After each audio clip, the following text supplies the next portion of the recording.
தம்பிக்கு என்ன பேர் வச்சிருக்கீங்க? அவனுக்கு தம்பி தான் பேர். பேரு தம்பி தானா? ராக்கின்னு தான் அவுத்து விடுவாங்க, அழைக்கிறது தம்பி.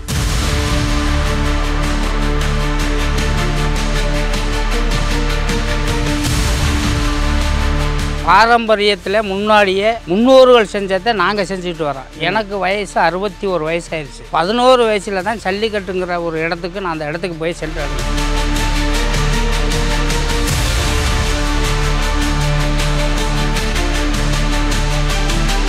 ஒரு நாளைக்கு எவ்வளோ தீனி போடணும், அதுக்கு பருத்தி கொட்டை எவ்வளோ வைக்கணும், ஒரு புண்ணாக்கு எவ்வளோ வைக்கணும், அதுக்கெல்லாம் செலவு அதிகமான செலவுகள்லாம் ஆகுது. வாடிக்கு போகிறோம்னா அந்த வாடியில் வந்து ஒரு ஏதோ ஒரு பரிசாக கொடுக்குறாங்க, அவ்வளோதான்.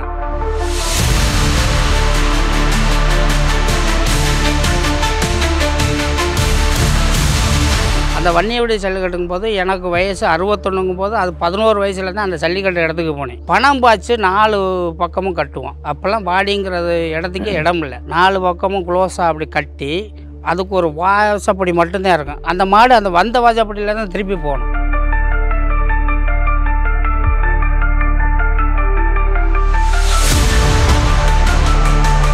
ஒரு 400-500 மாடு குறைஞ்சபட்சம் நாங்கள் 300 மாடு கம்மியாக விட்டதில்லை அந்த காலத்தில். ஆனால் ஊரில் இருந்து நாங்கள் மொத்த செலவு போடுவோம். எங்களுக்கு அப்போதைக்கு ஒரு 100 ரூபா போட்டு செலவு பண்ணி கொண்டே விடுறது மிக சிரமமாக இருக்கும்.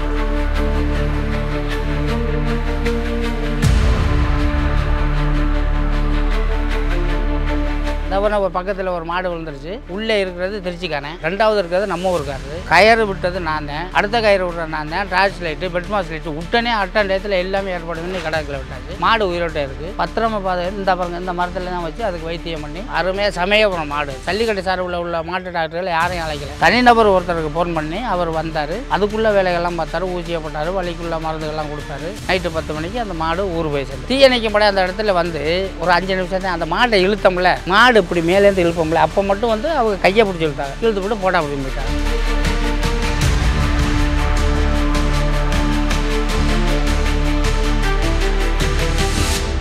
சொல்லு இது இப்படிதான் இருக்கணும்னா அவன் மாதிரி நிற்பேன். என்னை பாயணும்னா பாயுவேன், பாயப்படாதுன்னா பாய மாட்டேன். வேற என்ன இருந்தாலும் அவன் வந்து நினைக்கிறது நடக்கும். நிறைய பேர் இப்போ இந்த மாடு வந்து 13 வருஷமாக இங்கே நிற்கிது. நான் இதை விற்கிறதுக்கெல்லாம் ஏற்பாடு பண்ணிவிட்டு விற்றுட்டேன். 100 ரூபா அட்வான்ஸும் வாங்கிட்டேன்.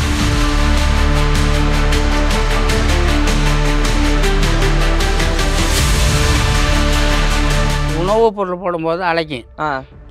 நான் இப்படி எங்கிட்டாவது ஒரு பக்கம் போயிட்டு பைக்கை நிறுத்திட்டு நான் சும்மா அசால்ட்டாக மூஞ்சியை கழிட்டு வெளியில் போய்ட்டு அழைக்கும். அது சவுண்டு வைக்கும். அப்போ நம்ம தீனி போடணும் அப்படின்னு நினச்சிக்கிட்டு தீனை கொண்டே வைப்பேன். ஆட்டோமேட்டிக்காக வச்சு போகணும். ஆனால் நான் வைக்கும்போது மட்டும் தவிடு புண்ணாக்கு வைக்கும்போது சட்டியில் கொட்டிடுவேன். என்கிட்ட நேரடியாக அது வாங்கி திங்காது. அதே எங்கள் வீட்டுக்காரி இருப்பா, அது கொம்பு தலையில் இருக்கும், கொண்டே வச்சுட்டு நிற்பா, முண்டாமல் சாப்பிடும்.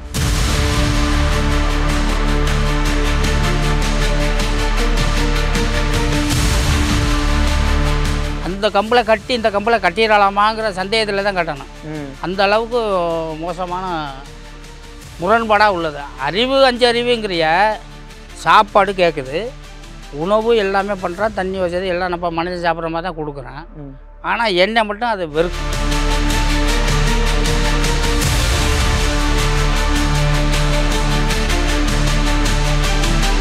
நான் ட்ரிங்க்ஸ் சாப்பிடுவேன், அது அவருக்கு பிடிக்காது. ட்ரிங்க்ஸ் போட்டு இவ்வளோ வைக்க கொண்டு போனாலும் அது திங்காது. அங்கேயிருந்து குபீரன்னு வீசிடும் ஓடியாந்துடும். ட்ரிங்க்ஸ் சாப்பிட்டு அதுக்கு தண்ணியோ தவிடோ புண்ணாக்கோ உரமோ எது வச்சாலும் சரி அதுக்கு உள்ள தீவனங்களை நம்ம கிட்டே கொண்டு போக முடியாது. எதுக்கு இவ்வளோ செலவு பண்ணி அதை போய் அவங்க தொழில் அன்னைக்கு வைக்கிறான், நம்ம செலவு பண்ணுற அன்னைக்கு வைக்கிறோம், நம்ம செலவு பண்ணி தான் வைக்கிறான். அது அவங்க கவர்மெண்ட் அதிகாரிகளுக்கு என்ன செலவு? போக்குவரத்து படியிலேருந்து வண்டி வாடகை வரைக்கும் தீயணைக்கும் படைக்கு 7840 ரூபா நான் பில்லு கட்டுறேன். தீயணைக்கும் படை வந்து என்ன செய்யுது? வாடி வாசலில் வண்டியை நிறுத்தி போட்டுட்டு மல்லாக படத்துக்கு வந்து தூங்குறாரு. எந்த மாட்டை தூக்கியிருக்கா, என்ன பண்ணியிருக்காரு? அந்த 7500க்கு எந்த வவுச்சருமே கிடையாது.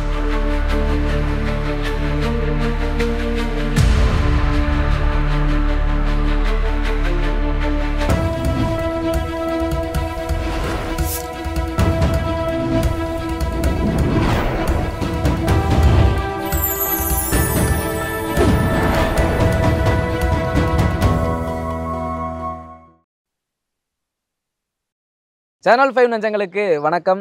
ஜனவரி மாதம் ஜல்லிக்கட்டு பார்வையை நம்ம ஒவ்வொரு காலைகளாக பார்த்துக்கிட்டு வரோம். இன்றைக்கி புதுக்கோட்டை மாவட்டம் வன்னியன்குடி கிராமத்தில் மாட்டின் உரிமையாளர் சுப்பிரமணியன் மாமா அவர்கள். எனக்கு ஜல்லிக்கட்டு மேலே ஆர்வம் வரதுக்கு அவர் ஒரு முக்கியமான காரணம். சிறு வயதில் எனக்கு ஜல்லிக்கட்டை காட்டினவர் அவர் தான். அவரை தான் இன்றைக்கி நம்ம நேர்காணல் எடுக்க வந்திருக்கோம். வாங்க அவங்ககிட்ட பேசி நிறைய விஷயங்களை தெரிஞ்சுக்குவோம். மாமா வணக்கம். வணக்கம். எல்லாருக்கும் வணக்கம். ஆமாம், நீங்கள் சொல்லுங்கள், ஜல்லிக்கட்டு நம்ம பாரம்பரியத்தின் அடையாளம். அந்த மாடு வளர்க்குறன்றதே ஒரு தனி அதுக்குன்னே ஒரு ட்ரைனிங் வேணும் நமக்கு, இல்லாட்டி எல்லாரும் மாடு வளர்க்க முடியாது. இதை நீங்கள் எத்தனை காலமாக அந்த மாடு வளர்க்குறத பண்ணிக்கிட்டு வரீங்க? இது வந்து வளர்க்கக்கூடிய விஷயங்கள்லாம் நிறையா இருக்குது. வளர்க்கும்போது அந்த மாட்டை எப்படி உரிமையாளர் வளர்க்கணுங்கிற ஒரு விதிமுறைகள் இருக்கும். அதை பழக்க வேண்டிய விதிமுறைகள் இருக்கும். தீனு விஷயங்களும் மழை மாதிரி இருக்கும். ஆனால் வீட்டில் உள்ளவங்க வந்து ஒரு தந்தையோ தாயோ எப்படி பிள்ளைகளை வளர்க்குறப்போ அது மாதிரி அதை வளர்க்கணும். அது மாதிரி உள்ள காளைகளை தான் ஜல்லிக்கட்டில் கொண்டு போய் விட்டு பாரம்பரியத்தில் முன்னாடியே முன்னோர்கள் செஞ்சதை நாங்கள் செஞ்சுக்கிட்டு வரோம். எனக்கு வயசு 61 வயசாயிருச்சு. 11 வயசில் தான் ஜல்லிக்கட்டுங்கிற ஒரு இடத்துக்கு நான் அந்த இடத்துக்கு போய் சென்று அடைஞ்சேன். அப்போ நிறைய பேர்களை கொண்டு அறிமுகப்படுத்த போவேன். என்னுடைய சொந்த காசில் எல்லாரையும் கூட்டிகிட்டு போவேன். எல்லாரையும் அறிமுகப்படுத்துகிற காலங்கள்லாம் முன்னாடி இருக்குது. இப்போ வந்து அது பாரம்பரியத்தில் நான் மிகப்பெரிய ஜல்லிக்கட்டு மாதிரி அது பணம் உள்ளவங்களுக்குள்ள இடத்துக்கு போய் சேர்ந்துருச்சு. ஏழைகளுக்கு அந்த இடத்துல போய் சேர வாய்ப்பு இல்லை. மாடு வளர்க்குறலாம் ஏழைகள் தான் வளர்க்குது. அந்த ஏழைகள் வளர்க்கும்போது அதை எவ்வளோ கஷ்டப்பட்டு வளர்க்குறான், எவ்வளோ சிரமப்படுறான், ஒரு நாளைக்கு எவ்வளோ தீனி போடணும், அதுக்கு பருத்தி கொட்டை எவ்வளோ வைக்கணும், ஒரு புண்ணாக்கு எவ்வளோ வைக்கணும், அதுக்கெல்லாம் செலவு அதிகமான செலவுகள்லாம் ஆகுது. ஆகுனா அதுக்குள்ள மூலப்பொருள்கள் தேவையானதை வந்து நம்ம ஒரு வாடிக்கு போகிறோம்னா அந்த வாடியில் வந்து ஏதோ ஒரு பரிசாக கொடுக்குறாங்க, அவ்வளோதான். அது வந்து நாங்கள் பெருசாக எடுத்துக்கிறதில்ல. நம்ம மாடு பரிசு வாங்கிட்டு வந்துருச்சு, அது மாதிரி தான் நினச்சிட்டு வரோம். அது மாதிரி நம்ம வன்னிய விடுதி ஜல்லிக்கட்டுங்கிறத அப்படி கொண்டு போகலாம்ல. அந்த வன்னிய விடுதி ஜல்லிக்கட்டுங்கும் போது எனக்கு வயசு 61ங்கும் போது அது 11 வயசில் தான் அந்த ஜல்லிக்கட்டு இடத்துக்கு போனேன். அந்த இடத்துக்கு போகும்போது நாங்கள் ஜல்லிக்கட்டு நடத்தும் போது பணம் பாய்ச்சி 4 பக்கமும் கட்டுவோம். பாடியெல்லாம் கிடையாது. அப்போல்லாம் பாடிங்கிறது இடத்துக்கே இடம் இல்லை. அந்த காலத்தில் உள்ள பனை மரங்களை வெட்டி 4 பக்கமும் க்ளோஸாக அப்படி கட்டி அதுக்கு ஒரு வாசப்படி மட்டும்தான் இருக்கும். அந்த மாடு அந்த வந்த வாசப்படியில் தான் திருப்பி போகணும். பின்வழி எங்களுக்கு தெரியாது, எப்படி விடுறோங்கிறது வழிமுறைகள் தெரியாது. அதனால் வந்த வழியிலே தான் அந்த மாடு திருப்பி போகணும். அது மாதிரி ஒரு 20 வருஷம் நம்ம வன்னியனுடைய மாயம்பெருமாள் கோயிலில் 20 வருஷம் பாய்ச்சிலே கட்டி ஓட்டினோம். அது மாதிரி ரொம்ப சிரமப்பட்டு தான் ஓட்டினா. நாங்கள் போகிறது புதுக்கோட்டை, விளாரிமலை, திண்டுக்கல், மணப்பாறை, வயலோகம், இந்த பக்கம் அதிகமான ஊர்கள்லாம் இருக்கும். இங்கிட்ட அரசர்பட்டி, மூக்கனான்பட்டி, இந்த பக்கம்லாம் போய் 11 ரூபா தான் பாக்கு வைப்போம். ஒரு 2 வெத்தில் ஒரு பாக்கு 11 ரூபா தான் பணம் வைப்போம். அவங்க மாடு ஓட்டிக்கு வருவாங்க. நாங்கள்லாம் பாக்கு வச்சு தான் அந்த திருவிழாவே ஆரம்பித்தோம். ஸ்டார்டிங்கில் அந்த 11 ரூபா வச்சு தான் அளப்போம். அவங்க அந்தந்த வீட்டுக்கு வந்துடுவாங்க. பாக்கு வைக்கிறன்றது அப்பையிலேருந்தே இருக்குது, அந்த காலத்துலேருந்து தொண்டு தொட்டு இருக்குது. அது மாதிரி வச்சு கொண்டுக்கு வருவோம். ஒரு 400-500 மாடு. குறைஞ்சபட்சம் நாங்கள் 300 மாடு கம்மியாக விட்டதில்லை அந்த காலத்தில். எப்படி வாடி ஓப்பனாக விட்டாலும் சரி, அது இந்த பாய்ச்சி கட்டி விட்டாலும் சரி 200-300 மாடு விடுவான். ஆனால் ஊர்லேருந்து நாங்கள் மொத்த செலவு போடுவோம். எங்களுக்கு அப்போதைக்கு ஒரு 100 ரூபா போட்டு செலவு பண்ணி அந்த ஒரு மாட்டை கொண்டு போய் விடுறது மிக சிரமமாக இருக்கும். அவ்வளோ கஷ்டப்படுவான். அந்த மாட்டுக்கு வந்து வேட்டி துண்டு கொடுக்கணும், வர்றவங்களுக்கு சாப்பாடு போடணும். அது மாதிரி செலவு பண்ணி இந்த ஒரு வன்னியனுடைய மாயம்பெருமாள் கோயிலை உருவாக்கப்பட்டதான் இன்றைக்கி நிலைநாட்டி 64 ஆண்டுகள் முடிந்து இப்போ 65வது ஆண்டு காலகட்டத்தை தொடங்குது. இப்போ இந்த ஆண்டு வந்து 65வது ஆண்டு. ஆனால் 65 ஆண்டு காலம் இந்த ஜல்லிக்கட்டை நடத்திக்கிட்டு இருக்கோம். இப்போ வன்னியன் விடுதின்றது பெரிய ஊர்லாம் கூட இல்லை, ரொம்ப கம்மியான மக்கள், சிறிய குக்கிராமம். எப்படி இவ்வளோ ஜல்லிக்கட்டு எடுத்து நடத்துறீங்க? நாங்கள் வந்து அந்த காலத்துலேருந்து குடிவரி போடுவோம். வீட்டுக்கு ஒரு 100 ரூபா 50 ரூபா குடிவரிகள் போடுறது. அப்புறம் கொஞ்சம் நல்லா வந்ததுக்கு பிறகு 200 ரூபா போடுறது, ஒரு 300 ரூபா போடுறது, வசதி உள்ளவர்கிட்ட கொஞ்சம் சேர்த்து வாங்கிக்கிறது. அது மாதிரி தான் அந்த ஜல்லிக்கட்டுங்கிற இடத்த கொண்டாந்து முயற்சி பண்ணி அந்த இடத்த நிலைநாட்டி வச்சோம். எனக்கு ஒரு ஞாபகம் வந்து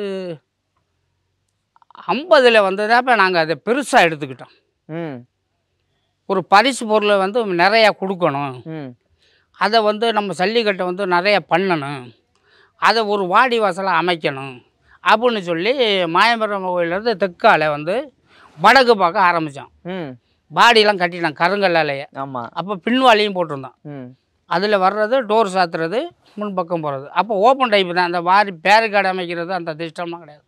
ஓப்பனாக ஒரு 30 ஆண்டு காலம் ஓடிச்சு. அந்த 40லேருந்து அதுக்குள்ளே தான் போடி இருக்கணும். அது ஓப்பனாக தான் ஓடும். எல்லாம் பொதுமக்கள்லாம் பார்ப்பா. நிறைய பேர் காயங்கள்லாம் படும். ஆனால் பெரிய காயங்கள்லாம் படாது. நார்மல் காயங்கள் தான். அப்போதைக்கு உள்ள சூழ்நிலையில் வச்சு அனுசரித்து ஓட்டுவான். அது மாதிரி தான் பண்ணியிருக்கிறான். இப்போ வந்து நல்லா பண்ணுறான். ரேஸுகள்லாம் நிறையா கொடுக்குறான். பரிசுகள்லாம் நல்லா கொடுக்குறான். மூலப்பொருள்கள் வந்து என்னென்ன தேவை அது பூரா செயல்படுத்துகிறான். சட்டத்துறை என்ன சொல்லுதோ சட்டத்துக்கு அமுல்படுத்தி அந்த கவர்மெண்ட் என்ன சொல்லுதோ அதேபடி முறைப்படி ஜனவரி 1ஆம் தேதியிலேருந்து 3ஆம் தேதிக்குள்ள புதுக்கோட்டை மாவட்டத்தில் நடத்துகிறது வன்னியர் விடுதலை தான். இப்போ ஒரு தச்சங்குறிச்சிங்கிறது ஒரு ஊர் இப்போ இடைக்காலத்தில் நடத்திருக்காங்க. அது வந்து வருஷ எண்ணில் வரதா என்னங்கிறது தெரியாது. புதுக்கோட்டை மாவட்டத்தில் முதல் பரிசு இடத்த பிடிச்சிடுறது வந்து வன்னியர் விடுதலை தான். மாவட்டத்திலேயே வந்து 3ஆம் தேதி தை மாதம் 3ஆம் தேதி நடக்கக்கூடிய ஒரு ஜல்லிக்கட்டுங்கிறது வன்னியர் விடுதலை தான் நடக்கும். வேறு எங்கேயுமே நடக்காது. இதை நாங்கள் சிறுவர்களாக பயன்படுத்தி வளர்த்து நல்லபடியாக பண்ணி இப்போ வந்து நாங்கள் எங்கள் காலங்கள் 61 வயசுனா எனக்கு பிறகு எம்மோட பிள்ளைகள் அவன்கிட்ட பேர பிள்ளைகள்லாம் வந்து வழி நடத்துவார்ல அந்த வழிமுறைகள் என்னங்கிறத நாங்கள் செஞ்சு வச்சுருக்கோம். அதுக்கு அடித்தளம் போட்டு வச்சது நீங்கள் போட்டு வச்சுருக்கோம். சரி, இப்போ இந்த மாட்டை பிடிச்சப்ப இந்த 2 கயிறு கட்டுறதுக்கு இவ்வளோ நேரம் ஆகிப்போச்சு. இவ்வளோ கஷ்டம் தேவைதானா அந்த மாட்டை வச்சு பண்ணுறதுக்கு? அது வந்து வீட்டில் ஒரு பசுமாடு வளர்த்தா தோளில் கயத்தை போட்டுக்கும் போகலாம், அருணாக்குடியில் கட்டிக்கும் போகலாப்பேன். அந்த மாடு வந்து மேய்ஞ்சிட்டு வந்துடும், பால் கொடுக்கும், சாப்பிடுவான். அது அன்னைக்கு குடிச்சிட்டு மறந்துடுவான். ஒரே நாள் நிர்ணயப்படுத்தி கொடுக்குறேன் அவன். அந்த ஒரு நாளுக்காக வருஷம் 365 நாள் வேலை பார்க்கணும். வேலை பார்க்குறான். சொல்லு இது இப்படி தான் இருக்கணும்னா அவன் மாதிரி நிற்பேன். என்னை பாயணும்னா பாயுவேன், பாயப்படாதுன்னா பாய மாட்டேன். அவ்வளோதான். வேறு என்ன இருந்தாலும் அவன் வந்து நினைக்கிறது நடக்கும். இப்போ இந்த மாடு வந்து 13 வருஷமாக இங்கே நிற்கிது. 13 வருஷம். நான் இதை விற்கிறதுக்கெல்லாம் ஏற்பாடு பண்ணிவிட்டு விற்றுட்டேன். 100 ரூபா அட்வான்ஸும் வாங்கிட்டேன். என்னுடைய பிள்ளைகள் விற்க வேண்டாம்னு சொல்லி தேக்கி வச்சுருக்காங்க. ஏன் உங்களுக்கு விற்கணும்னு தோணுச்சு? அடுத்த காலை வளர்க்கணும், வயசாகி போச்சு, அவங்க நம்ம சமாதி வச்சுக்கிடுவான், விற்க வேண்டாம்னு சொல்லிட்டாங்க. அதனால் அடுத்த காலை சின்ன ஒரு வளர்க்குறேன். அடுத்து வாங்கியாச்சு.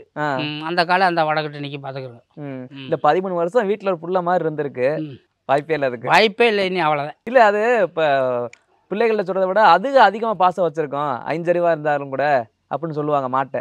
அது எந்த அளவுக்கு உங்கள் மேலே பாசமாக இருக்கும்? அதாவது வாய் தான் பேச முடியாது, மற்ற மாதிரி பேசுகிற நம்ம சொல்கிறதெல்லாம் புரியும்ல. உணவுப் பொருள் போடும்போது அழைக்கும்.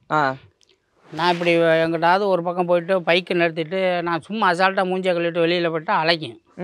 அது சவுண்டு வைக்கும். அப்போ நம்ம தீனு போடணும் அப்படின்னு நினச்சிக்கிட்டு தீனை கொண்டே வைப்பேன். தீனு போட்டு அதை சவுண்டு வைக்கிறதுனா மறுபடியும் அதுக்கு வந்து தண்ணி வைக்கணும், தவிடு வைக்கணுங்கிற எண்ணம் வந்துடும். ஆட்டோமேட்டிக்காக வச்சு போகணும். ஆனால் நான் வைக்கும்போது மட்டும் தவிடு புண்ணாக்கு வைக்கும்போது சட்டியில் கொட்டிடுவேன். ஆனால் காலால் தான் தள்ளி கொண்டு போவேன். என்கிட்ட நேரடியாக அது வாங்கி தெரியாது. அதே எங்கள் வீட்டுக்காரி இருப்பா, அது கொம்பு தலையில் இருக்கும், கொண்டையை வச்சுட்டு நிற்பா, முண்டாமல் சாப்பிடும். எண்ணெய் மட்டும்தான் அதுக்கு பிடிக்காது. ஆனால் தீனு வாங்கி உணவு சாப்பிடும், தவிடு புண்ணாக்கு வாங்கி சாப்பிடும்.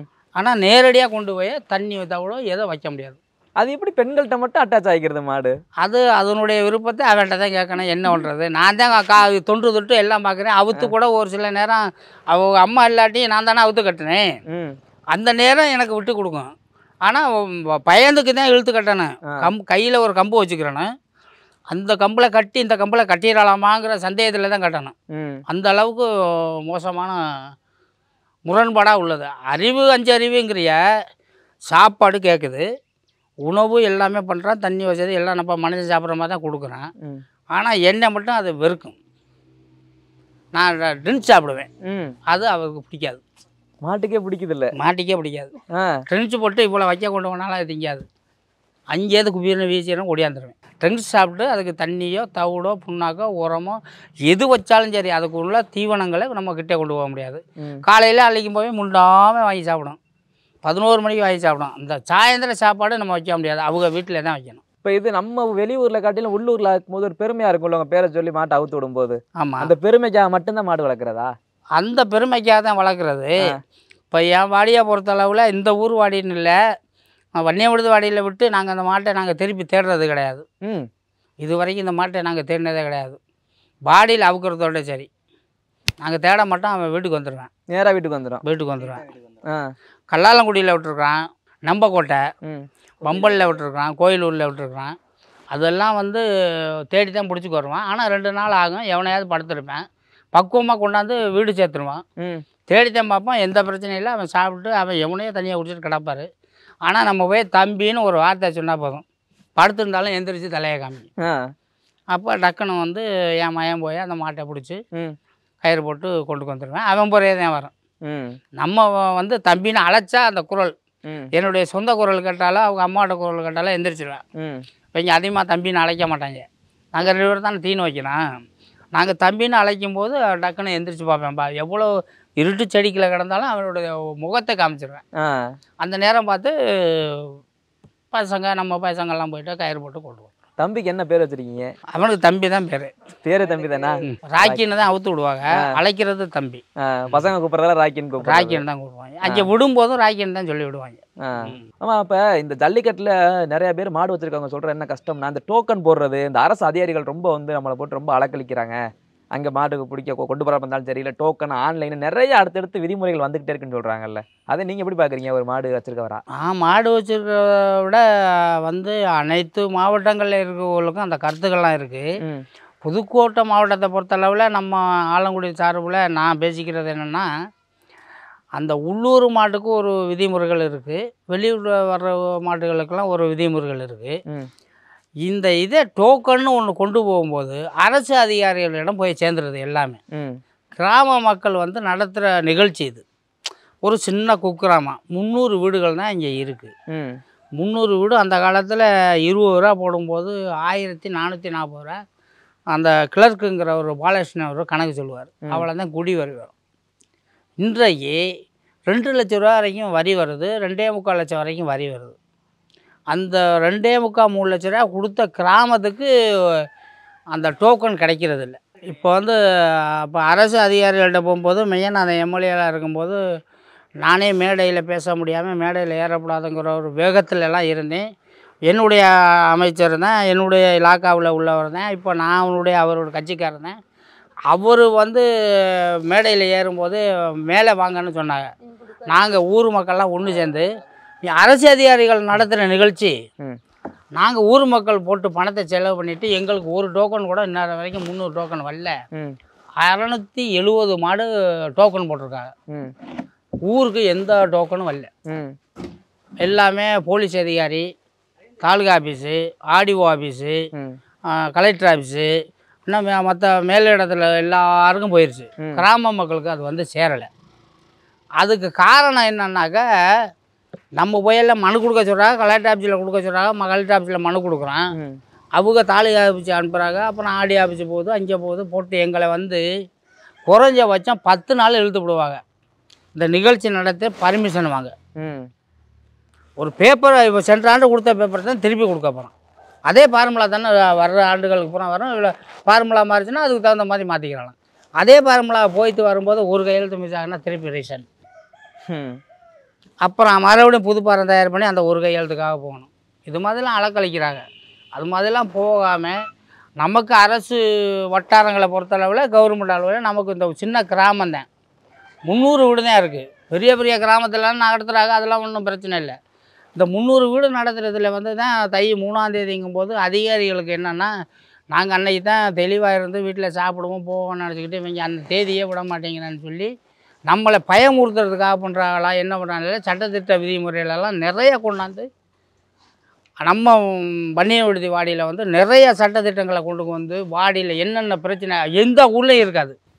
அங்கே ஃப்ரீயாக இருக்கும். அங்கே ஃப்ரீயாக இருக்கும். இங்கே நம்ம வன்னிய விடுதிக்கு மட்டும் அரசு அதிகாரிகள் பண்ணுற அட்டகாசம் அதிகமாக இருக்குது. கலெக்டர் வந்து சொல்லிட்டு போனாலும் அதை கேட்க மாட்டாங்க. ஆர்டிஓ ஆஃபீஸ்லேருந்து வந்து சொல்லிட்டு போனாலும் கீழே இருக்க போலீஸே ரொம்ப பிரச்சனை பண்ணுறாங்க. அதை அப்படி தான் பண்ணாను, இது இப்படி தான் பண்ணாను, எனக்கு 300 சாப்பாடு, எனக்கு 250 சாப்பாடு, எனக்கு 500 சாப்பாடு எல்லாமே பண்ணி கொடுக்குறான். ஒரு 500 சாப்பாடு பண்ணி கொடுக்குறோம்னு வைங்க. 500 சாப்பாடுனா 120 ரூபா ஒரு சாப்பாடு. சாப்பாடு செலவு எவ்வளோ தானே கணக்கு பண்ணுங்கள். 500 சாப்பாடு டோர் டெலிவரி. காலையில் டிஃபன் பண்ணுறோம், தண்ணி பாக்கெட்டு பூராமே பாட்டில் தான் கொடுக்குறோம். கோபம் என்னவா இருக்கும்? ஒருவேளை இந்த லீவு நல்ல விடுமுறை நாட்கள் ஜல்லிக்கட்டு வைக்கிறாங்க, நம்ம வீட்டில் இருக்க முடியுது இல்லையா, இருக்க முடியல அப்படிங்கிற ஒரு கோணத்தில் தான் அவங்க இவ்வளோ டார்ச்சர் பண்ணுறாங்க. இது வந்து நம்மளாக பண்ணுனது கிடையாது. இப்போ வர்ற அதிகாரிகள்லாம் வந்து 65வது ஆண்டு இப்போ வர்றாங்கன்னா இவங்க 65 வயசு வரைக்கும் அந்த பொறுப்புலேருந்து வந்திருக்க அப்புறம் அவங்களாம் ரிட்டையர் ஆகினவங்க தானே இருப்பாங்க. இப்போல்லாம் புதுசாக வந்தவங்க. அவங்களுக்கு அந்த மாதிரி நெருக்கடி சூழ்நிலை இருக்கலாம். இப்போ நீங்கள் கேட்ட கேள்வியில் வந்து அதிகமாக வந்து அந்த மாதிரி எண்ணங்கள்லாம் இருக்கலாம். அது தவிர்க்க முடியாது. அது எல்லாருக்கும் உள்ள விஷயந்தான். இது வந்து நம்ம புதுசாக பண்ணலையே, 65 வருஷமாக பண்ணிக்கு வர்றதேன். அதை தேதியை மாற்றுறதுக்கு நமக்கு அந்த அதிகாரம் இல்லை. அரசு வேணும் நினச்சா அதை வந்து மாற்றணும்னு நினச்சா நாங்களும் விருப்பப்பட மாட்டாது, விட்டுட்டு போயிடலாம். எதுக்கு இவ்வளோ செலவு பண்ணி அதை போய் அவங்க சொல்கிற அன்றைக்கி வைக்கிறான், நம்ம செலவு பண்ணுற அன்றைக்கி வைக்கிறோம், நம்ம செலவு பண்ணி தான் வைக்கிறோம். அதை அவங்க கவர்மெண்ட் அதிகாரிகளுக்கு என்ன செலவு? போக்குவரத்து படியிலேருந்து வண்டி வாடகை வரைக்கும் தீயணைக்கும் படைக்கு 7840 ரூபா நான் பில்லு கட்டுறேன். நான் தான் கையெழுத்து போட்டு வாங்கிக்கு வந்தேன். அந்த ஊர் கமிட்டி தலைவர் மதியலேருந்து தான் வராது, அவர் தான் கையெழுத்து போடுறாரு. தீயணைக்கும் படை வந்து என்ன செய்யுது? பாடி வாசலில் வண்டியை நிறுத்தி போட்டுட்டு மல்லாக படத்துக்கு வந்து தூங்குறாருங்க. என்ன செய்கிறாரு? எந்த மாட்டை தூக்கியிருக்கா? என்ன பண்ணியிருக்காங்க? அந்த 7500க்கு எந்த வவுச்சருமே கிடையாது. அமௌண்ட் போனால் அது முடியும். ஒரு மடம் யார் தூக்குனது? நம்மளாம் தூக்கணும். அவங்க எங்கே தூக்குனாங்க? இந்த ஒரு பக்கத்தில் ஒரு மாடு விழுந்துருச்சு.